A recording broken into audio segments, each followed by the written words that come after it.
Welcome back to Division I Rejects. We've got another great episode for you today. Trey Vaval joining us from Minnesota State Mankato. The Mavericks picked in the top 10 for this year's AFCA preseason poll for Division II. Excited to talk to Trey. He made the Shrine Bowl 1000. We'll talk more with him about that later. He's a defensive back for them, returns punts. He averaged like 20 yards per punt return last year, some egregious stat. That's 20 yards per punt return is pretty crazy. That's disgusting. Yeah, dude. so he was a first-team all-region selection as a specialist and a second-team, all-conference and a second-team all-conference selection as a defensive back. So he does it all over there. Excited to talk to Trey. This is episode 120 of Division I Rejects, August 17th, as we're recording this one. And I guess to start it off today, there was a Division III quarterback named to the Manning Award preseason watch list. And if you're anything like me, you didn't know what that award was until I just said that. When we read this list and you hear the company that this man is in, you are going to be shocked because shout out to this guy. No spoilers, all right? Stick around to that part of the episode. If you're on YouTube, use the timestamps bottom of the screen, fast forward to it, see exactly who we're talking about. If you're on Spotify, Apple Podcasts, wherever you listen to this show, the timestamps are in the description. Check out all the different stuff we're going to be talking about today. That award list is crazy. We've got a Division III quarterback on there. Not only is he the only D3 quarterback, he's the only non-FBS quarterback on the freaking list. Big time props to him. We'll talk about him in a bit. But Catawba and Umass Dartmouth, they got some new uniform reveals on Twitter. And again, if you're anything like me, it's probably two teams we haven't talked much about. Both had really good success last year. So look for them to have big years. We've covered them a little bit. UMass Dartmouth made our top 10 D3 mascots list, if you remember the Corsair. I don't know. Yeah. You're here for that one? I saw the video. Okay. That was a fun one. So he made that list. I forget his name, but excited to see some new uniforms, definitely some sweet looks out of them. And finally, Kansas. They're getting some huge facility upgrades. Feels like Kansas, not just a basketball school anymore. Yeah? Yeah, the tide is changing. The tide has changed, it feels like. They had college game day there last year. They started 5-0, and now all of a sudden they're going to pour a couple $100 million back into this damn thing. You said that way too casually. A couple $100 million. Like, that's what it feels like. It's such a weird time to drop that announcement, too, with the season being so close. But maybe you could argue there is no better time to drop an announcement like that. So we'll talk about that in the timeline on Kansas, getting some huge facility upgrades here. And, overall, it should be a pretty solid episode. But like I said, as always, you can watch on YouTube. Don't forget the timestamps, bottom of the screen there. Follow us on Twitter, Instagram, TikTok, all of them. Don't forget to subscribe on the YouTube. Let's get right to that conversation with Trey. Joining the show tonight, a defensive back from Minnesota State, a man who received All-American honors in 22 and just made the Shrine 1000 list heading into the fall. He breaks up passes. He returns punts. It's Trey Vaval. What's going on, man? How are you? What's up with y'all, man? I'm doing good. Just chilling right now. How you doing, bro? Good, man. A little off day for you guys today, you said. Yeah, we just had a little scrimmage yesterday, fall camp, how that goes. Today's our little off day, just chilling right now. I hear you. What's the energy like over there in Mankato? I'd imagine pretty high right now. I mean, it should be. It's fall camp. It's the start of the season. If the energy ain't high, then, you're not ready to play, so. Yeah, I feel that, dude. If you can't get excited about it right now, then good luck in week 6, week 7, because that shit ain't gonna get any better. So if you get excited about it right now, you have to be. Who's winning the team period sessions right now? It's been going back and forth for good. Our offense is looking good. We got a lot of people returning. Our defense is young, but hey, man, these young guys are stepping up to the plate. Older guys been dragging them along, so. It's been good on both sides of the ball, like what I've been seeing for real. Yeah, that's what you want, though. I feel like first couple of days, I think defense always adjusts first for a lot of things like that, and offense might take a little bit of while to get clicking. But when you have the offense like you guys have, that was one of the best scoring offenses in the league last year. You're definitely not going to get their worst every day. They're going to come around and lick you for one, get a couple plays down the field. Nah, for sure. Yeah, that happened the other day. Defense was at their neck, and then I was trying to tell them, hey, man, today's a new day. Just be on your stuff. And they got to clicking, and ever since then, they've been on their stuff. So happy for them, man. I love that. Yeah, and we talked about some of your returners on that side of the ball, quarterback and running back-wise, those skill positions, and obviously some of the guys up front. But you guys start the year at number 9 in the polls, for at least the coaches' polls. I think the D2 football ones come out this weekend, but again, the work's just starting. You can give me all the coach speak you want, but fuck, dude, that's awesome. Number 9 in the country, even though we haven't stepped on a field, that's got to feel pretty good. No, yeah, for sure. Just looking at it and seeing them get the recognition, it means a lot. hey, but like last season we went into the season, we weren't even like ranked. I Hmm. mean, it doesn't really matter. Like at the end of the season, we came out, and I guess they said I think we finished fourth. I don't really remember what we finished, but at the beginning of the season, it doesn't really matter. But it's just cool just to know that people recognize us and see what we're doing. You know. Oh yeah, it doesn't matter. You're right, because look what you guys did week 1 last year, right? In that game against Bemidji, and we'll talk about a little bit about that later. But you come out and make a statement like that, and all of a sudden, like, people were having to put you on their damn list because they couldn't afford not to. Like, y'all didn't give them a choice. But let's talk about your defense. You lose some key contributors at linebacker. Trent Carpenter, Elijah McGee, obviously, went to the Roughnecks. Peyton Conrad, I believe, is on his way out, too, in the secondary. And then, you know, you do bring some guys back. Even though you said you got a lot of young guys over there, you bring back guys like yourself, Jacob Dalton at the linebacker position. I'm assuming, you know, you two are going to be pretty instrumental parts of that unit. Oh yeah, that's my dog right there, man.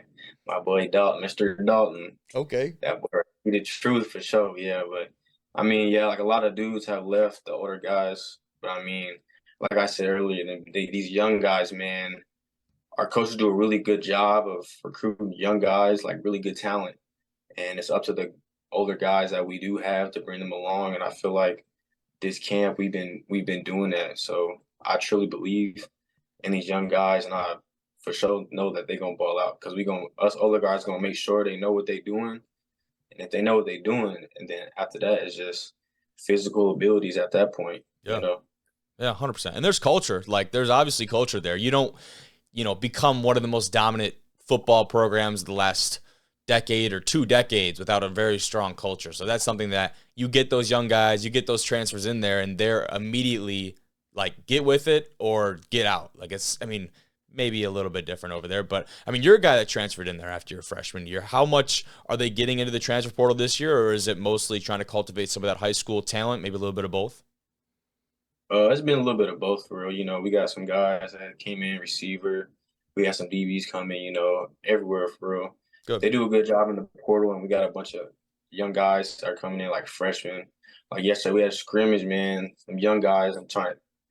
Look, them young guys are like that, man. It's gonna be scary for people in about 3 years, bro. It's I gonna like get that. real bad. I like Yeah. that. Yeah. And at this point, too, where the transfer portal is and just the volume of athletes and dudes that are in it, like, yeah, I understand schools want to cultivate their guys out of high school and get the guys in there right away and develop them for 3 or 4 years. But at this point, if you're not getting at least some guys out of the portal, like, you don't want to get better. Like, you don't want to improve your team because there is just so much talent out there. And that only goes to a certain extent. You can't fill up an entire roster with guys out of the portal. But I think at this point, right, like, there is just so many dudes out there that can play ball that if you're not at least getting into that a little bit and trying to supplement your team, like, what are you doing? Nah, yeah. Just like losing like some seniors, you know, you got to make sure you can have, even if you got some positions, like as a football team, you might have like dudes that are younger in the system, Yep. and you lose a senior out of that group. It's like, what can you do? Yes, the young guys are gonna know the culture because they've been there, but you got when it comes to football and college level, and then you get to a higher level, Oh, yeah. it's about that experience. So yeah, that portal does help a lot. Just help bringing in just a few guys here and there can do really good work for your team.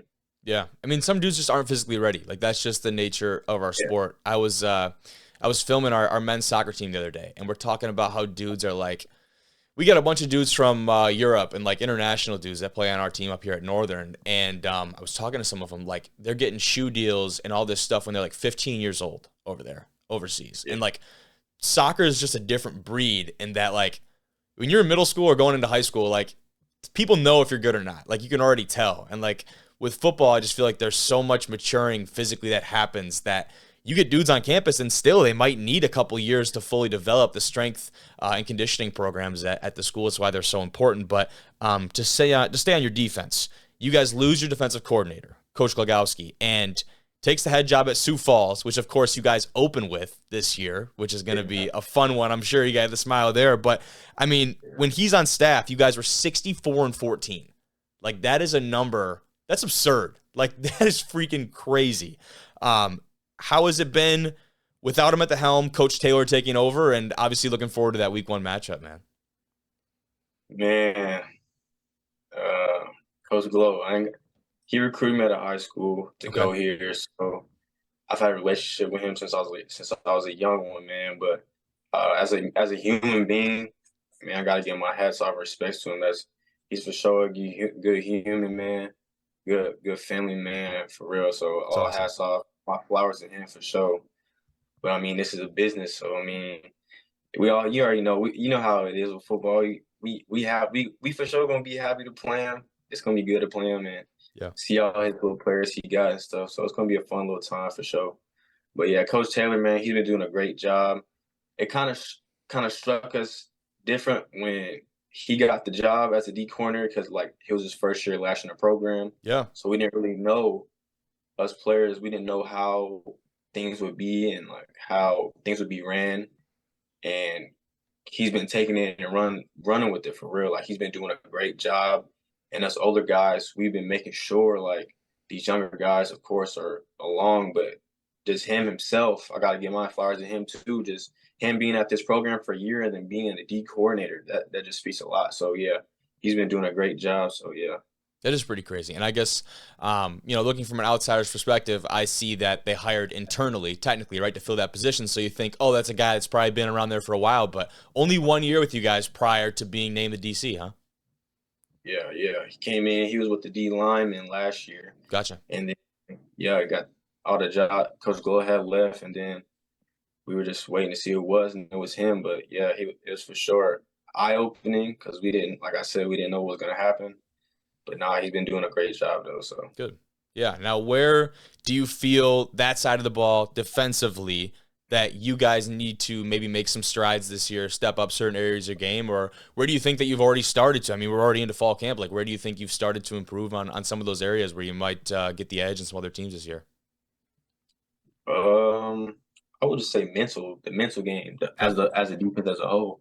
Yeah. Because I mean, mentally, the defense, you can play fast. So if all of us older guys, we know the playbook, of course. We got transfers coming in, younger guys. So making sure they know like what's going on is gonna be crucial. And then just us, one thing that we've done really good is just building that chemistry between everybody. Because you're not gonna want to go out and play your hardest for a dude that you don't really respect or you don't know. Mm-hmm. Of course, yeah, you're gonna go out and do what you can for yourself. But if you're playing with a bunch of dudes you really care for and you laugh with, you got a connection with, it hits different. So, not for sure that's one thing that we've really done well through this camp. It's just everyone just being one heartbeat, just clicking. I love that, dude. I was, I do my research on all the guys before they get on here. Your first college play, that return, now that was over at Missouri Western, right? But that was, man, I'm watching that just imagining, like, obviously you get all the nerves of, like, just regular stuff before a football game, but especially being the first one, catch that ball and just rip it up the middle. Like, yeah. After that, isn't it just chasing that feeling? Like, I mean, to me, that's just all it is. Man, I ain't gonna lie. That was my first very play of college, man. I was so scared, bro. I love it. That's real, though. I'm out here playing against these grown men. Yes. Like, dudes, I got dudes on my team. They're like 24. I'm like 18. I'm like, bro, this is crazy. And then it was our rival too. So it was like a rival game, our very first game, home game rival. Our sides filled up, their sides filled up. Everyone's going crazy. And then that hole was open. I was like, let me hit it. And I got tackled. I looked up. I'm like, oh, this is crazy. After that, I'm just like, this was college going to be like that. I got to turn up now. That's dope. Yeah, I love that, dude. And you're right, like, especially first snap, dude, you're like, you just got to I think everyone talks about, like, getting the first hit out of the way. Like, as a running back, like, give me inside zone. Like, give me that for the first play of the game. Let me get knocked on my ass once, and then I'm straight. Like, give me the rest of the game. Now I get a groove, whatever. But the first, like, you need to get that first one out of your system. Like a quarterback, like, you might start with a little slant or a little, like, quick screen, whatever it is, some type of quick game just to get dudes feeling comfortable. But that cracks me up. I was watching that clip, dude. I could just feel it, like, just watching it. That was so sweet. But you kind of touched on it, like, opening with a conference opponent, which is something that's really interesting about your guys' conference. Because you have so many squads, you jump right into conference play.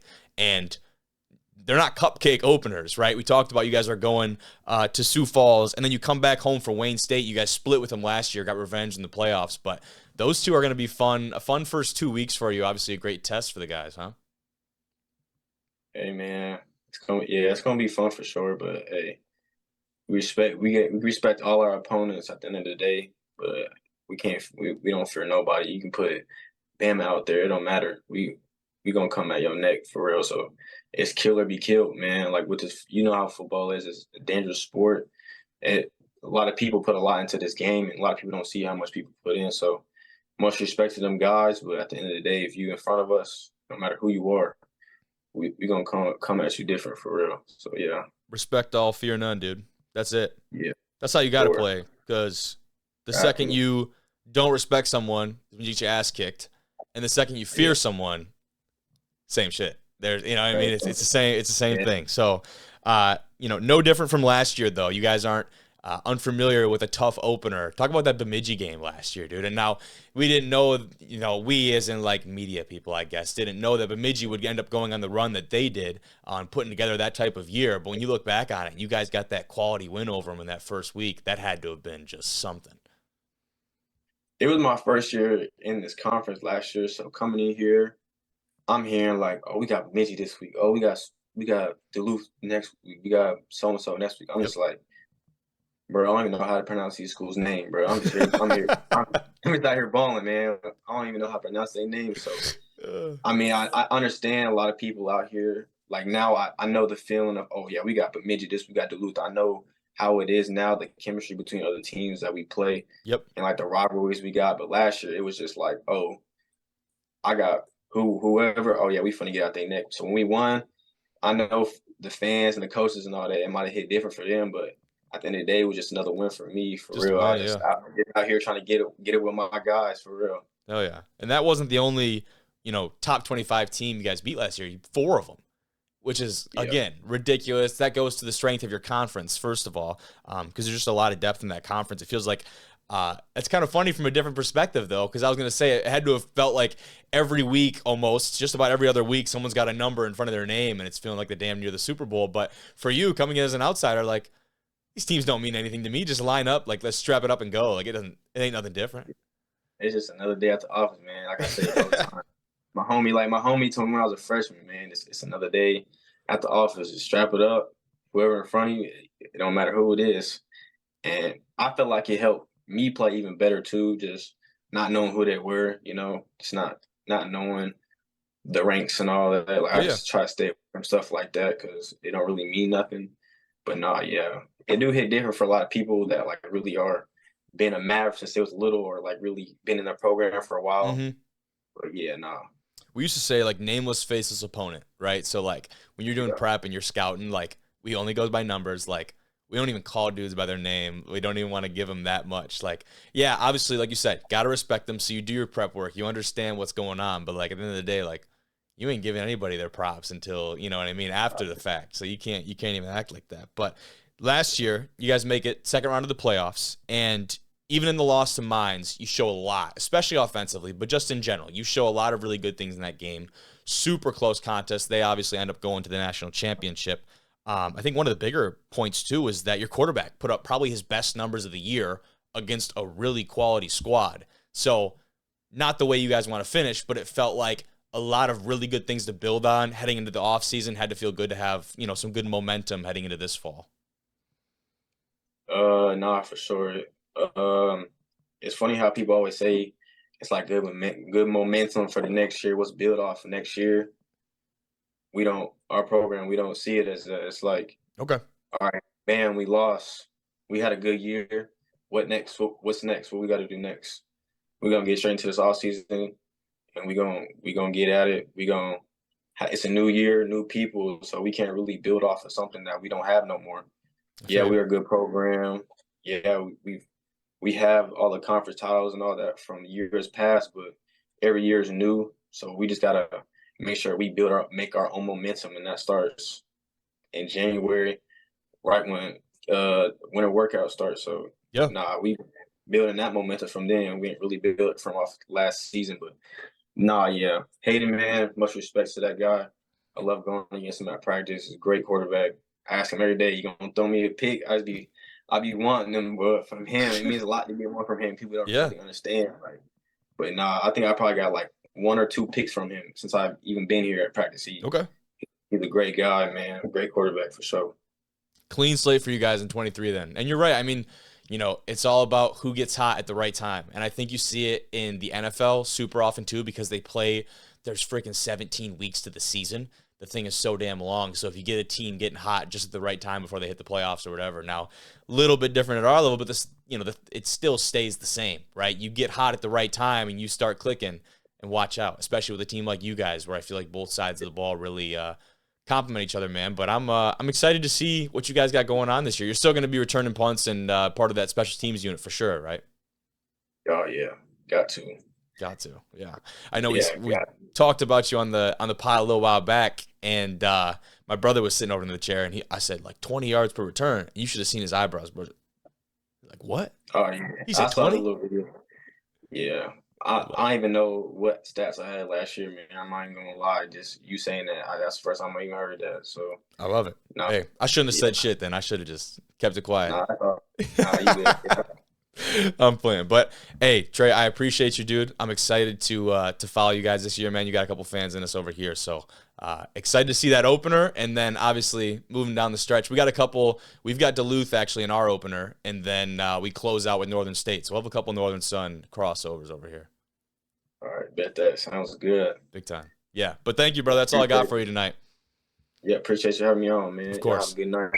Appreciate Trey coming on. Had a blast talking to him over there. Excited to see what the Mavs do those first couple weeks, man. So you weren't here for that conversation, but basically their old defensive coordinator took the head job at Sioux Falls in that conference, the NSIC. They've got him week 1. Ooh. And I think that's just a really cool storyline. You know what I mean? Yeah, that's cool. The D coordinator there, Glogowski was his name. He was like, I said the stat in the interview. I recorded that separately. Obviously, I'm wearing a different shirt, so whatever. But his record while he was the coach there was like 63-14. Damn. That's crazy. So I'm excited to see. I'm really excited to see though what they end up doing this year. That conference is freaking stacked. You got Bemidji, you got Mankato, you got teams like Duluth, Northern State, Wayne State, Sioux Falls, Augustana, Winona. I mean, they definitely make the argument to be on the top of the list there. But let's talk about the Manning Award watch list. This is an award we'll read a little bit more about in just a second as I pull up the article. But when I do start to read this list, you understand the company that this particular man is in is extremely impressive. And by I mean this guy, Liam Thompson from Wabash Football. He's one of 33 quarterbacks named to the Manning Award watch list. The list includes 33 of the top quarterbacks in the nation, heading into the 2023 season. And Gavin, not only is this guy the only Division III quarterback on the list, he's the only non-FBS quarterback on the list, borderline the only non-Power 5 quarterback on the list. There's household names riddled throughout this entire award. And just talking about more of it, it's presented by the All-State Sugar Bowl. It's announced in the preseason watch list just came out. Looking at, like it says, the top quarterbacks in the nation, the winner will be selected by a voting panel, which includes national media and each of the Mannings, hence, I guess, the namesake. So yeah. Who are all of you got Peyton, Eli, Archie. Mm-hmm. They definitely don't let, what's his name, in on this yet because he's playing at Texas. Oh, you know what I mean? That'd be some shit if Philly voted for himself. Yeah. Well, guys, no. I'll throw my name in the ring. Yeah, exactly. This was made by the Sugar Bowl in order to honor the college football accomplishments of Archie Payton and Eli Manning, and it is the only quarterback award that includes the candidates' both performances in its voting.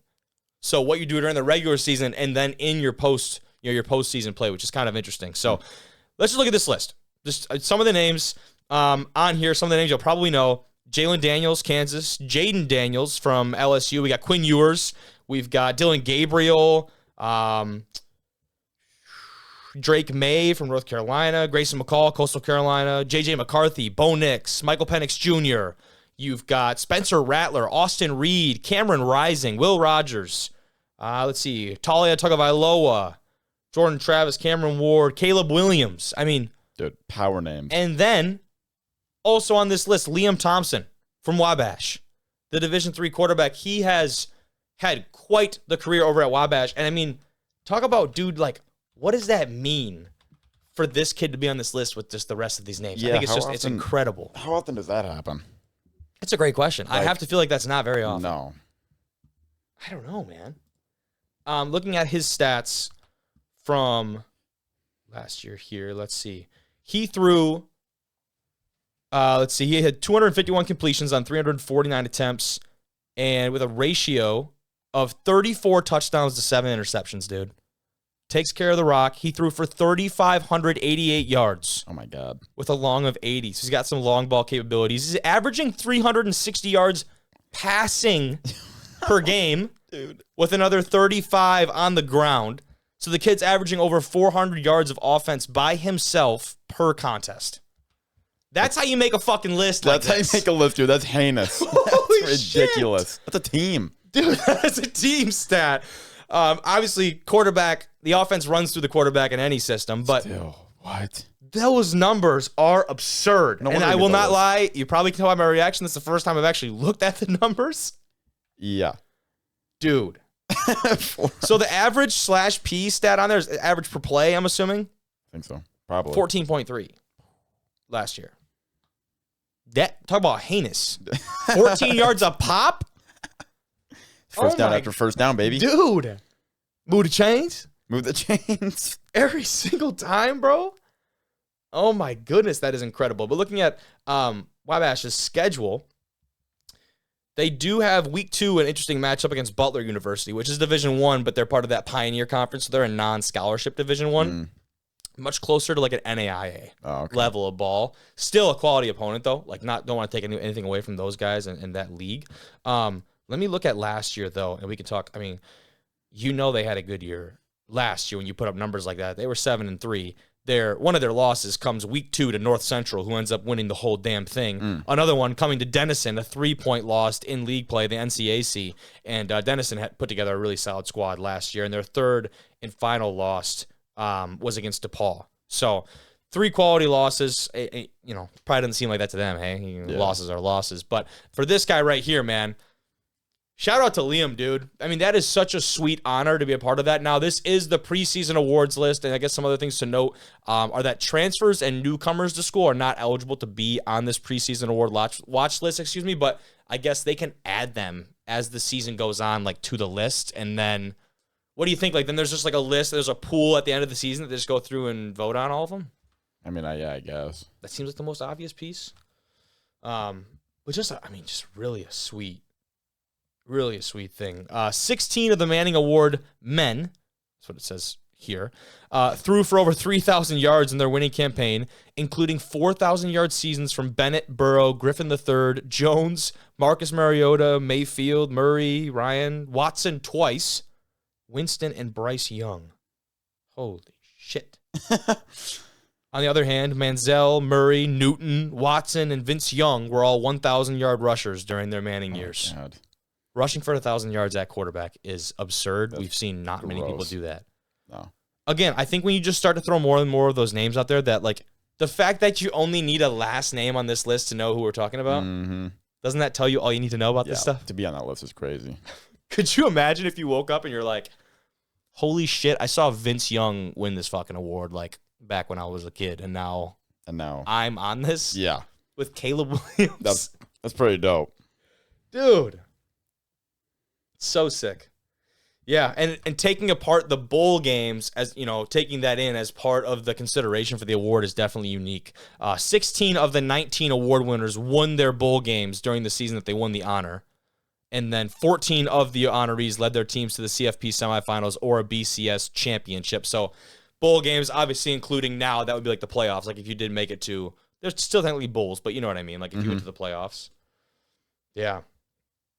Incredible stuff. Seriously incredible. Shout out to Liam. Looking forward to see what him and Wabash does this year. That's going to be an exciting team to watch, dude. Let's stay D3 realm. Let's talk some uniforms, though. Uniform talk today is going to be elite. UMass Dartmouth. These uniforms, they just dropped the Corsairs. They made our top 10 Division III mascots list. Definitely go and check that out on YouTube if you can. That list is awesome. These uniforms, though, Gav, close second. Close second. Oh, wow. Check these out. Let's see this. I like those. Like a lot. I like the colors. Different. I think it's the blue, right? That blue is different. You don't see that very often. No, this is a logo. Is that like a pirate? Yeah, they're the Corsairs. It's a Corsair. Like a pirate. Oh yeah, but It's just a fancy. It's like a fancy name. It's like a corset. Dude, these It's are like sick a with the fancy yellow pirate. gloves. Yes. Come on now. Yeah. Eee. Yeah, but I think that blue is like The it blue makes helps it a lot. unique. It makes it super unique, and I feel like you don't see a lot of that, like the dark blue on with that light. Like the accents are really clean. Yeah, if you get rid of the blue, it's more like West Virginia. But once you add that blue in, No, you're right. Actually, if I like Photoshop that blue out right there, it would look- be borderline. looks like the Mountaineers. But Yeah. this, I like this. Look at the reaction from College Football Network in the bottom right with the two. Little what with is- a mask. That's a what movie is that, dude? I forget. I'm blanking. I think it's the mask. Wait, Yes, it yeah. is. I think you're right. Yeah, I think you're right. That's comedy, dude, with the googly eyes. But no, those uniforms are sick. They're so tough. Hashtag win the rep is such a cool, like every team has their own kind of thing. I like Win the that rep a is lot. win the rep is a dope one. They were 9-2 last year. The Corsairs were.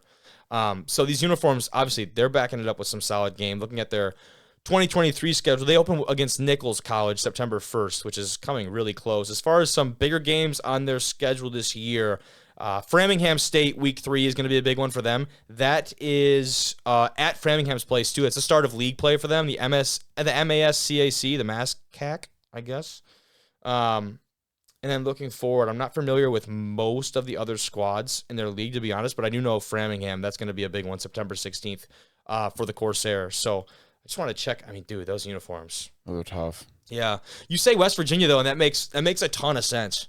You know, like very Mountaineer. Do they have a full body shot of it? I wonder what the pants look like. That's a great If question. they have the same stripe, that'd be so sick. Yeah, that's a good question. Let me see if I can't. I can't find one, but this was the only actual reveal that I saw anywhere online. But if I can do a little, sometimes you do a little snooping and you find stuff out. You'd be surprised, man, how much I like. Little digging into the archives. You have to, and when I say snooping, it's just social media. You know what I mean? Yeah. You'd be looking at like Instagram and Twitter, like random stuff too. But no, that's the only picture I can find, dude. Which is kind of wild. You want to take a look at some of their old stuff, their old Let's unis? see their old unis. Yeah. So here's a good picture from their Instagram that at least shows like some of their past uniforms. And like not to rip, but like what do you notice first of all? None of that blue, right? No, None of that blue is there. Didn't- And that's so that one right there, that picture second from the right, is very West Virginia-esque. Yeah. What's on the helmet on that white one? What's going So on there? those are actually stickers. Like, you know how when dudes like Ohio when State. dudes, yeah, exactly, the Buckeyes. It's a great Yeah. example. When they make a sack, they have a touchdown, whatever, they get those stickers. I got a better picture actually. I think I can pull up for you on that. You see the baby blues in the graphic, but it's nowhere. It is. On Like, the it's definitely jersey. one of their brand colors, Yeah. but it's not utilized. What's going on with the shoulders on those white unis too? They remind me of the Packers throwbacks. Really? Almost like these. I don't. What is that? Is that I just can't lines? tell. I don't know. It's some type Or of like texture. the yeah. Steelers ones. Yeah, With the stripes across. That's kind of funny. Here's a good one to show you like their helmets with those stickers on them right there. Oh, those look Check tough. that out. I like those. Kind of dope. So is that like, I guess it's like just like a two-tone version of their logo, I think, right? Like almost like Yeah. like their modern take on the skull and crossbones type deal. Yeah, that looks sick. I like that. Yeah, it's like the swords, right? They're the swords like Mhm. crisscross behind the little logo. That's dope. Yeah. Yeah. Now, the question is, though, looking at that and then looking back at this image, I almost want to leave that helmet the way it is. Yeah. You know what I mean? I think I like, would. don't get me wrong. I think that with the Buckeyes, it works so well because their helmets are so plain. Yeah. Like, when you get those Buckeyes on there, it's clean. This is different. like- that big logo. It's gonna. Yeah. It gets busy. I think you I leave think the stickers so. off. Especially with those stripes. Like, let the stripes and let the sticker, like that big logo, the decal, do the talking. Yeah. It's kind of how I feel about it. Love But it. Yeah. yeah, either way, love those uniforms. like those. And adding that blue, whoever did that, kudos to you because you just took their Give him a whole raise. branding to, yeah, dude, promote his ass or her. But you took their whole branding to an entirely different level. But on the D2 side of things, some more sweet uniforms. Catawba College, Division II squad. Oh, they're like all new. These, I'm not sure if they're all brand new or not, but this is from their head coach, Tyler Haynes, this tweet, and he says the new Catawba. And I wanted to just show you these, dude, because these reds, They're tough. they're like cherry, kind of like cherry Yeah. red or like candy apple red, maybe. What kind of, I don't know. This is like what, I think it's like a cherry. if that was on a paint swatch, what would that be called? I don't know. Maybe just cherry. Is that basic? Looks like cherry. Yeah. I'm going to stick with that. But that looks dope. Those are really dope. Yeah, I like that stripe how it just kind of cuts off right here. What's our like D1 comparison? Like an Old Miss? Yeah. Yeah, Ole Miss. Yeah. The gray pants, I'm a huge fan of the gray pants. Like, I feel like a lot of teams would want to go like navy with this, navy pants. Or even red pants. Or even red on red. Which I'm a big fan of same color jersey with pants. Really? But I like this gray. It goes well with it. The gray is clean. Like Although I would like to see maybe a little bit more gray actually incorporated into like the jersey itself. Doesn't seem like there's any gray on there, but it still works. Yeah, it works. Is that what are those other ones up there? Oh, yes. Sorry. We got more, dude. Not just that one. They got some combos over there at Catawba. Red pants right there. Hell yeah. That's nice. Yeah, that is nice. Those are nice. Bro definitely hit some curls before this little photo. He did a couple reps. Bro. Yeah. Dude, I like those. Those are nice. Yeah. Now I almost get more of a Liberty vibe than Ole Miss with this combo. That's like a Liberty vibe for sure. They're covering them all. Yeah, we hit all the bases right now. They got all the looks, man. Yeah, they do. Oh, like looks like a different squad. This looks like a different school. This looks like very minimal on the red. Like a local UP squad called Escanaba. That was good. That's funny. They were trying to cover it all. Oh, they're not good. limited by their branding, dude. Here's the good shot of the red on. There's red on red for you. Oh, dude. That's dope. I don't know if I can get that. I might be able to get that picture. Here we go. Let me get that picture a little bit bigger for you. Yes. Yeah, there we go. Dude. Check that out. Man. That's hard. Love it. That's hard for sure. It's like the Seahawks with their neon full jersey ones. Yes, dude. I just love the full same color jersey, man. Like borderline color rush type deal. Yeah, those are so clean right there. Yeah, that's hard. Oof. If we leave Buddy unattended, his vein might pop out of his left arm. Oh, I didn't even notice that. Oh, dude, if you take a prick and just like poke it, it's game over, dude. Yeah, definition. Damn. The vascularity slider on this guy is just maxed out. He went on the mat and created player slides and just definition. Just max. Definition slider is crazy. Max. Oh my gosh. I like those. Those are clean. Really sweet. The really blue sweet works well uniforms with it. from them, man. Another squad that's had, I believe, some pretty good success. And looking at their schedule this year for Catawba, their schedule has some, a couple streaks in there where they've gone out of their way to schedule themselves some competition. Now, looking at the month of September, nothing too wild. They do have a matchup against Mars Hill September 16th, which would be a good one. But going into October is like the grind time for these guys. They have Wingate at home on the 7th. Then back-to-back, they go October 14th at Newberry and October 21st at Limestone. You're taking potentially the best three teams out of the SAC, out of that conference, and playing them back-to-back weeks, two of them at their place. That's just tough. That's just tough scheduling right there. Yeah, and those were three top 25 teams, like preseason-wise this year, dude. That's a tough schedule right there. I mean, as them, though, you look at it probably as like an opportunity, I would assume, Yeah. right? You don't look at it as a... Make some noise. Yeah. So, last 2 weeks, too. And then even after that, you got Barton, and then you go at Lenore Rhine, at Carson Newman to finish out the year. So, some really tough conference play for them this year. I mean, it's what you're going to get when you're in that side of the conference because there's just so much going on. So, pretty sweet from them, man. That's our uniform talk covered for the day. Finally, we've got a chance to look at these Kansas football, the stadium renovations. There's a lot of stuff going on at Kansas, but we'll start with the stadium renovations they posted on Twitter. It says in their tweet here, the future home of Kansas football, the transformed David Booth Kansas Memorial Stadium at the KU Gateway District. Dude. These are the renders that were posted online. Yeah, I'll have to take in here. One, it's Star Trek. Okay, Yeah. look at this. Dude, why was I about to say this is dystopian society as fuck? What's going on here? We were trying to go to the future, dude. He said Look it's this Star Trek. This is an NFL stadium type shit. Look at this thing. Oh my goodness. Oh my God. This looks like there's going to be Hunger Games inside of this stadium. Hunger Games. Some like when they in Rome in the Coliseum when they were like doing like the horse stuff, dude. The horse stuff. I don't know that. I don't know why you said it like that, but yeah. Dude, this is. Oh my God. That's impressive. How much they put in this? Like 300 mil? It's a great question. I'll pull up the article here as we look at some more of the renders. Oh man. Let me go back. Hold on. Let me go back. Oh my goodness, bro. What is this reminding? Like, it's super alien with all those things sticking up. Are the lights gonna go on those? By the way, is that what they're kind of for? Otherwise, what are we? No, it has to. It definitely has to be. Let me pull up that article. Goodness. Dude, that's incredible. What am I thinking of when I see all those things like that? Like on the sides, there's some type of like alien structure that's like jumping out. I think I know what you're talking about. And I can't quite place it right now. This looks like... Yeah. The school said Tuesday that it had set an initial fundraising goal of $300 million.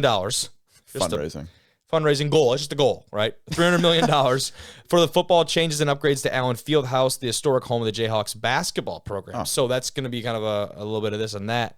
The school said private funds will cover most of the project. It already has secured about $165 million in gifts and commitments. Gifts. Like it's Christmas. Dude, you're not wrapping that amount of money, dude. Look at that. Oh, my God. That was good. That was solid. Yeah, there's a couple more, too. What? Peek that. I think it's the colors. Super like Buffalo Bills vibe. I think it's the colors. Look at this thing. I think it's the colors though. It's probably what's doing that for me, to be honest. So are they building it? Is this entirely new? Because I saw a part. Oh, I know. No, it's transformed. Renovating. What does it look like right now? That's a great question. I can pull that up for us. Because look at this. This is like out of Wakanda. Yes, that's what it is. That's what it is. Are we sure that Kansas football isn't relocating to Wakanda? It's $300 million plus a generous vibranium donation from the Wakandans. Yeah, made out of vibranium. Dude, that's exactly what it is. And that's like the little architecture of like those peaks like that. Yeah, the little things. I went straight to like the Black Panther movies. Like that's exactly what I thought of. You know what it is? It's the scene where Black Panther is fighting gosh, why am I drawing a blank, dude? Michael B. Jordan. Yeah, I forgot his name. Killmonger. Yeah. Yes. And they got he's fighting on the train tracks. Yeah, and they got the things. Yes, dude. That's it. That's these. Yeah. That's literally these. So like, you know the old Buffalo Wild Wings commercials when they used to turn the wind on in that bitch and move the thing over? They're gonna be in Wakanda in the control room, and Suri is gonna be like, you know, that's her name, right? Yeah. This little sister. She'll be like, we need to miss the field goal left, and then turn the thing on, and then it's gonna go 60 miles per hour this way, dude, and the ball's just gonna go gone. Dude, thank you for that. That's exactly what I was thinking. Is that like this is the most Wakandan shit I've seen outside of the theater? Yeah, this is wild. Look at this thing. There's one more too, I think. What do we got here? Cool. What's that thing behind it? Oh my gosh! Look at the scoreboard too. Like that huge video board, dude. God, it's beautiful. Yeah. Let's see what it's looking like right now. I'm trying to find like all I see are like these updated images. Oh, dude. Wait. Wait until you see some of these. Hold on. We got the goods. Quality not good. Quality not good. Don't know why quality is shit. But what? So there are lights on there, confirmed. Look at that render. You might have to get out your cheaters for this one. We're pixel peeping on these. What's going on here? But that is incredible. Yeah. That's incredible. That thing is fantastic. That's awesome. Oh my God. Dude, that is not a college football stadium. That is a spaceship, dude. I refuse to believe that. Come on. Oh my goodness. There's no way this is what it looks like right now, dude. No, I want to. No. I'm talking. Oh. Wait. This is what it looks like right now? That's Kansas football right now, and we just saw what it's going to look like, and they already have over half the funding to do it? How's that going to happen? Look at this thing. It looks nothing like that. What is that? Not even remotely close. Yeah, what's like a side-by-side, dude? Look at this. Holy shit. Oh, my. Are they, like, changing everything? They have to be doing some major, like, restructuring. The seats don't even look the same. I got another. Hold on. I got a little bit. I think I got a little bit of a better one. Here. Closer. We're closer on this one. Yeah, it's still not there. It's still not even remotely close. Dude. So now we understand like what $300 million is going to do potentially for this program. Wow. What the hell? And they're also fixing Allen Fieldhouse, you said? Yes, which is I guess where basketball is. So it's like a joint thing. Huh. If we're looking at those renders right, let's say 270 mil is going to football, 30 is going to Allen. In the render, isn't that area in the back, like, isn't there stuff there? Yes. Yeah. Dude. Right? Like, what? They're going to enter, like, what's this? It's like Minecraft. They're entering creative mode to build it. Like, how are they going to do that? How are you It's like a new stadium, dude. Slash set game mode 1. Isn't that what it is? Yeah, I think that's what it's like that. Yeah. This is ridiculous. Come on now. Dude, they're building with Monopoly money in Kansas. Monopoly money. Dude, that is completely different right there, my friend. Yeah, so more info on it. First phase will include additional renovations to Anderson Family Football Complex, which just weeks ago unveiled new locker rooms and training spaces. By the way, we've got pictures of those too. Hold on, dude. I got more. We got all this stuff to look at Kansas is on the up, dude. Kansas is on the up. Kansas is borderline the up right now. Look at these shots right here. Those are clean uniforms. New unis? Those are clean. It says, it's got check marks next to all these on the tweet. It says uniforms, locker room, weight room, stadium. The new era of Kansas football is here. Top comment. That's crazy. Damn. Hey, put some respect on Kansas' name. They started 5-0 last year. They returned I think it's like 4/5 of their starters from last season, like almost 80%. You know what I mean? Of their guys that were started on both sides of the ball last year.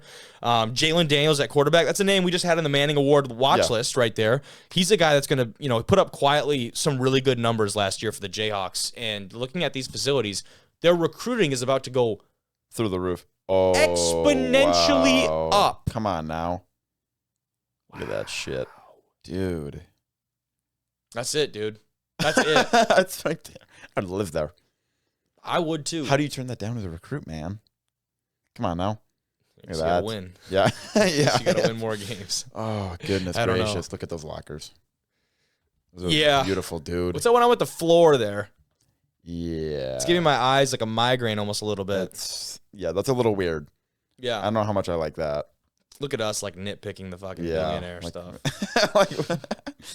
But yeah, there's the locker room. Apparently we've got what? Weight room. What's up with the ramp? What's going on there? That's a great question. I was about to ask you the same thing. There's no way that's a slide. That is carpet. Yeah.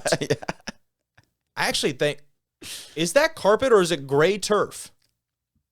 Would that be ridiculous if that's gray turf? I think the stuff on the bottom is turf as well. Yeah. You can see the line. Oh, my dude. I don't think that is carpet. I think it's going turf. Up it? Yeah. So it's got to be like dude. Yeah. Suck. Yeah. I'm good. I had the camera on me. Do what you just did again with the sleds. I think I'll stay. Every strength coach in the country just had a epiphany. They're like, need one of those. No. Where's the money for it? Need it now. Yes. Oh my! Look at the pushing weight room sleds too. up that would be pretty wild. Look at that weight room, man. The attention to like lighting and things in weight room now too. Like it's just like aesthetic. You know what I mean? Dude, just there's like even like a football pleasing. field lighting above the weight room over there. Right? That's so crazy. Yeah. It's so dope. Really though. And then I think they might have had one of the pictures of the stadium. Oh my goodness. There you go. So from what we just saw to this. Yeah, and they definitely did some work on the back end of that. You can see like how they're starting to cultivate that entire area. That must be their practice fields out next to the game field right there. Yeah, on the top left. Yeah, because you can see like the side closer to us over here, like there were all trees right there. So I'm assuming they're planning on clearing that out and making this a whole entire deal, which there's positives and negatives to having a stadium like this that's kind of in the middle of like it's nothing really else out there. The negative is that there's nothing else out there. Yeah. And the positive is that there's nothing else out there. Yeah, so it's kind of like so you have your room to like, expand and do these things, and you're not like pigeonholed into your own little tiny space. There's room to expand your operation. Yeah. That's ridiculous. Kansas football unhinged. Yeah, what's going on? Is it in the top, like above the stadium? Is that like tailgating? What is that? What's going on there? I'm thinking so, right? Yeah, like tents. It's like tents. Yeah. So like, dude, in the bottom left, they couldn't have rendered up some more tents, some more tailgaters for the Jayhawks. Yeah, it's kind of measly. That's like a high school, like big high school turnout. Yeah, dude, that's what. It's like 20 people there. Look at that. Yeah. Come on now. Go down to Grand Valley State, you get 3 times the amount of tailgaters like at the D2 level in Allendale. But really cool stuff. That's so dope. Really sweet stuff. I think that's all we had for today. That was good. That was quick. But appreciate you guys listening. We've got another good couple guests coming on next week. One of them will be Trey Fabricini. He is one of the new D1R athletes, the running back from Denison, and still working on getting the head coach from Alderson Broadus in the show. We'll see if we can't make that happen, Coach Everhart. But I don't want to promise too much. But more good stuff coming next week. Thank you very much for listening, Division I Rejects.